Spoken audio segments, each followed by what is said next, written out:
That was the wrong one.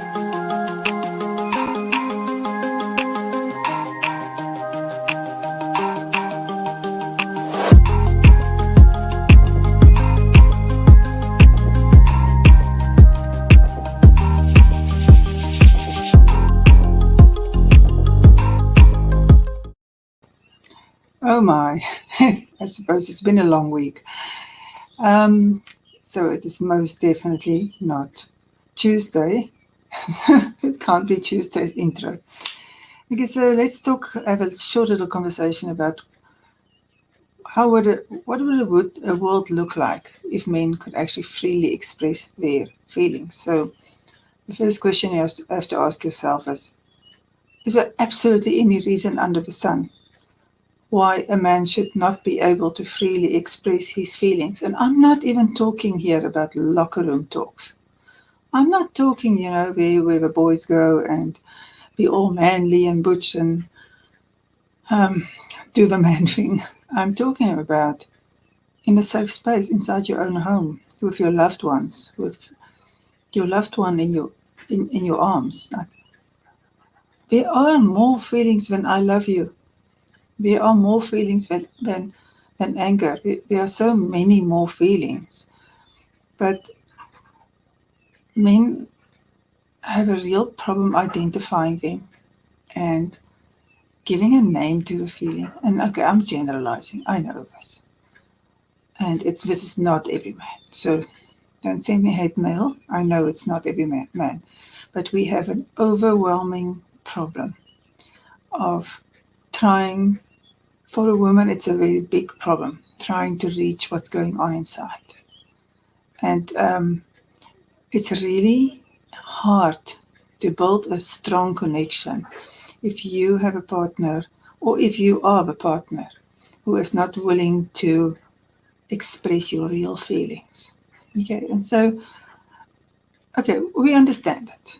There's the stereotypes. There is the way in which we grow up. There is the example from the father and all the male figures in that family. And there's the media and there's the expectations of how a man should be and what a man should do. It's a really shortcut to being the person you want to be. So it's number one, it's like, is this who I want to be? Is this really me? Have I really checked? Have I really checked if this is me? Does this fit for me? For some people it will fit. For some people it will fit. But does a life where I don't express my feelings and I don't invite people into my insides, is it working for me? No, unfortunately, it's going to work for people. That is the problem. Because until anybody have worked through their childhood traumas, we have an automatic protection mechanism. And it's coming from fear of rejection, fear of ridicule, fear of judgment, fear of somebody's going to push me away, somebody's going to find me not enough. And that fear, that automatic reaction has to be neutralized. So first of all, we have to become aware that all people are capable of feeling feelings exactly the same.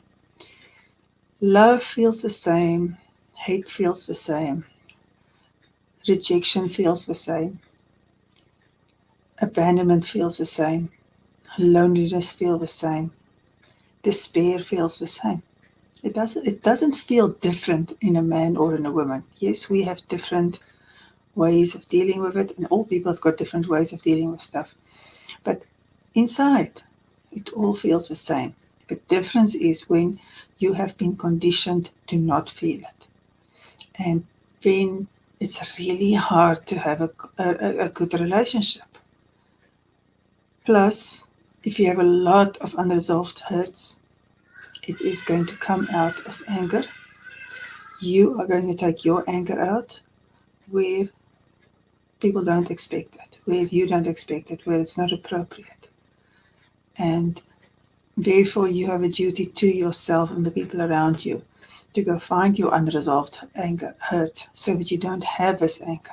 So you can put a lid on it so you can just be the person who you're always supposed to be. And that is a person who is present and in touch with their feelings and what they want. And they are able to express how they feel without fear of judgment.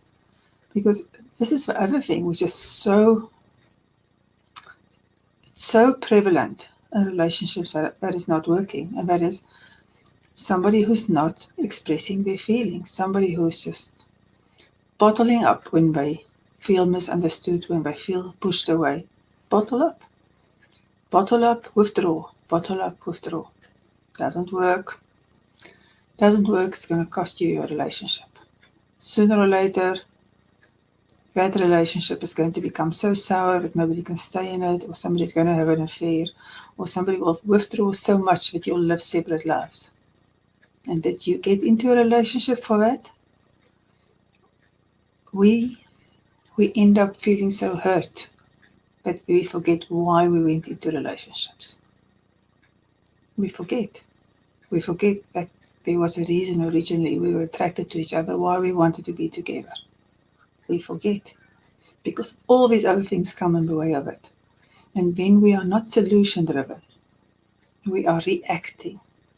And even as we are reacting and we are messing up and we are pushing people further away, we cannot understand why on earth is it that we cannot just have that original attraction, that original love back in our lives. We can't. But it is because we've got these hidden triggers, the hidden fears, and the lifelong conditioning, and the lack of understanding of what that feeling actually is, what it means, and what to do with it. So it's time that we start to learn to say, I feel lonely if I never see you. Not, I feel you should see me more. I feel you should make more sacrifices for me. I feel you should work less. I feel lonely if I don't see you. That's when you are real. Nothing's going to happen to you if you say how it really is. When you talk to me in that tone of voice, I feel like I don't mean a single thing to you. I feel like you see me as part of the rubbish on the floor. That is a real true feeling. Not, I feel you should talk better to me. That's not your feeling. I feel you're an asshole. Definitely not. I feel this is how my insides are feeling. Not, you are doing this to me. This is how I feel when this happens. And you still have to do it in a way in which you are not guilting the other person. Because remember, you're the one who's choosing to stay in it. But you do have a right to say that this is not on, and this is not a good enough way to treat me, and I'm not going to stand for it anymore. But if you fear the judgment and abandonment so much, you're not going to say it. You're not going to say your real, true feelings. So it's time to learn how to do it, and how to do it without pushing people away. So that you can experience all your feelings, express them, not push people away, and actually have those feelings not going unmet and creating huge frustration inside you. Okay, so I'm talking about this because I am recording this men's summit, and I'm recording. I've just recorded speaker number 11. Now, I have had so many conversations with women and with men, but